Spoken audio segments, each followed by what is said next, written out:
Welcome back to Nasdaq Trade Talks. I'm your host, Jill Malandrino, Global Markets Reporter at Nasdaq. We're going to be coming to you live from Crypto Evolved in New York City. And joining me for this segment, we have Edward Woodford. He's a co-founder and CEO of CX. And we're going to take a look at the institutionalization of cryptocurrency. Thank you so much for joining us at Crypto Evolved. And this has been a big topic of conversation at this conference, as well as many that cover the institutional space. When you say institutionalization, what does that mean from a trading perspective? Yeah, I think the term institution in this space means a number of things. So for example, we're an institutional trading platform, and that means everything from a couple of traders with a couple of $1 million all the way up to a $15 billion hedge fund.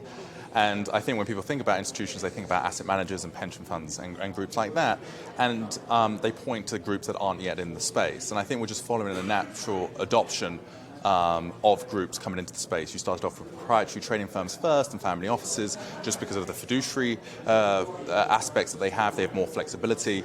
Then you started to get hedge funds into the space. Now you start to see more and more asset managers looking at the space. And I think it's just a compressed adoption cycle, as you've seen in other asset classes as they've emerged.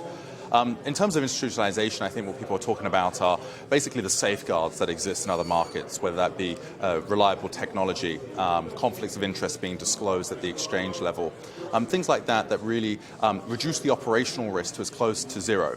This is one of the few areas where people talk about the price a lot, and there's a lot of market risk, but often there's a lot of operational risk where people are trading. So by institutionalization, what we think about is reducing operational risk to as close to zero, being on par with other asset classes, and basically the conversation being around the asset class, not necessarily where it's traded. And that's what we see as institutionalization. And that's a great point that you make, because remember in the late 90s, early 2000s, the way hedge funds were looked at, and now everybody wants to cover a hedge fund, so perhaps that could, the next 10 to 15 years from now, where it's being distributed from, that could be, the next hedge fund. These crypto funds could be the next hedge fund of the future. I mean, I think that's what people are doing. I mean, the returns have been pretty high, and when you compare them to other groups, and when you look at them on a Sharpe ratio basis as well, there are some very good performing funds, and obviously people will start to look at that and potentially deploy more capital, and that will just take on a life of its own. Right. Now, what about the custodial perspective? That's always a challenge that comes up. Yeah.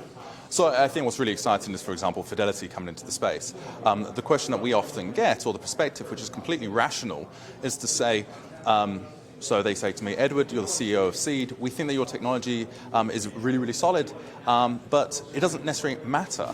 What I care about is brand. I'm not going to be fired for losing money. I'm going to be fired for losing the money. And having a brand name like that really, really matters. So I think that's what Fidelity has done, is it's brought a security, a really good balance sheet into the space. And there's going to be other custodial solutions that are coming out from some of the other big banks. When Fidelity comes, then others will lead. I don't think they'll be the only custodial solutions that will exist. For example, there's going to be a lot of assets, not just Bitcoin, that will need to be custodied.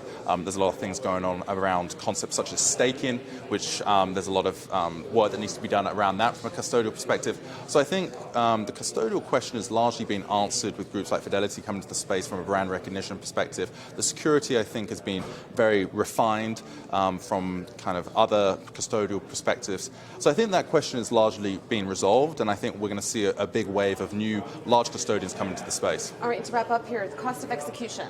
Yeah. Another big topic. Yeah. So obviously cost of execution is a combination of slippage plus fees.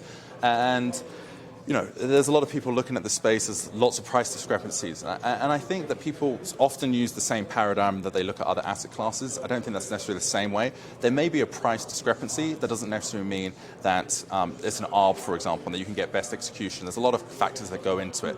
So that's how we think about cost of execution. It's not as simple as this is the best price. There's a lot of qualitative factors that go into it. All right, thank you so much for joining us at Crypto Evolved. And thank you for joining me throughout the day on Trade Talks. I'm Jill Malandrino, Global Markets Reporter at Nasdaq.